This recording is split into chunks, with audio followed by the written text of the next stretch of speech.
সাবেক বিচারপতি মানিক পালাবার সময় যা যা ছিল তার সাথে, তার দেওয়া তথ্য মতে আপনি শুনলে অবাক হয়ে যাবেন। তার দেওয়া তথ্য মতে তিনি তারের ওপারে ছিলেন, মানে ইন্ডিয়াতে ছিলেন। ইন্ডিয়াতে তাকে বর্ডার পার করে দেওয়ার জন্য দালাল চক্র 15,000 টাকার চুক্তি করে তার সাথে। কিন্তু যখনই ইন্ডিয়াতে যান তিনি, তার কাছে প্রচুর পরিমাণে অর্থ দেখে যে দালাল চক্র ছিল তারা তাকে বেদম পিটায় এবং 70 লক্ষ টাকা, ব্রিটিশ পাসপোর্ট, ফোন, আরও যাবতীয় যা ছিল স্বর্ণ অলংকার সব কিছু রেখে তাকে বাংলাদেশের বর্ডারে ফেলে পালিয়ে যায় দালাল চক্র। পরবর্তীতে বিজিবির হাতে গ্রেপ্তার হয়ে উনি যে বর্ণনা দিলেন, চলুন আমরা শুনে নিই ওনার মুখ থেকে। ধরছে আমাদের প্রতিনিধি কি কি ছিল সাথে?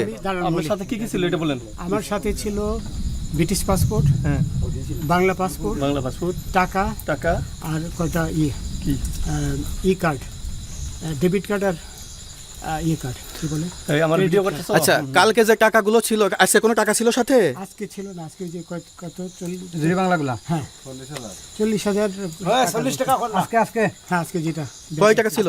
বেগানি এই বেকান হই ওই বেকান হই রশি 40,000 টাকা ছিল। কালকে যে দুজন টাকা নিছে ওদের কাছে কত টাকা ছিল? এই দামান ওরা নিচে ও তো সাপ্লিমেন্টারি 60-70 মতো 60-70 লাখ। আচ্ছা 60-70 লাখ। আচ্ছা, ওরা নিয়ে গেছে নিয়ে গেছে। নিয়ে গেছে নৌকালাও সাথে নিয়ে নিছে? হ্যাঁ। নৌকালা এবং ওই লোক দুইজন সাথে একসাথে নিছে? না, ওই দুই ছোকরা নিয়েছে। নৌকালা নৌকালা কেউ আছে? হ্যাঁ রাজু না, কেউ ছিল না। না আচ্ছা 60-70 লাখ বলছেন। হ্যাঁ, ওনাদের ফোন নাম্বার আছে আপনার কাছে? জানা দিছে? কিছু নাই, আমার ফোন নাম্বার সব নিয়ে গেছে। আমরা তো বিচারপতি খালি কাউন্টার দিবেন না, সত্য কথাটা বলেন। আপনি কত টাকা কন্টাক্টে আসছেন? আমি 15,000 টাকা ওদের বলছিলাম, ওইটা আমি দিছি। কিন্তু পরে এই দুই ছেলে আমারে মাইরা ধইরা সব টাকা নিয়ে গেছে। এই মাইটটা কোন জায়গায় মারছে ভাইয়া? বর্ডারে আনিয়ে মারছে না, না না, ওই ভিতরে, তারের ভিতরে, ইন্ডিয়ার ভিতরে? ইন্ডিয়ার ভিতরে। সাবেক বিচারপতি মানিক উনি গ্রেপ্তার হওয়ার পরেও প্রতিলোভন দেখায় যে আমাকে বর্ডার পার করে দিলে যাবতীয় খরচ আদি, যাবতীয় টাকা পয়সা আমার ভাই বোন আপনাদেরকে দিবে।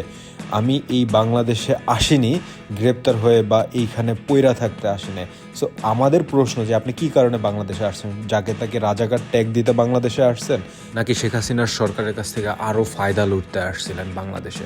যাই হোক, আমাদের প্রশ্ন, আপনি একজন সাধারণ বিচারপতি, আপনার কাছে 70 লক্ষ টাকা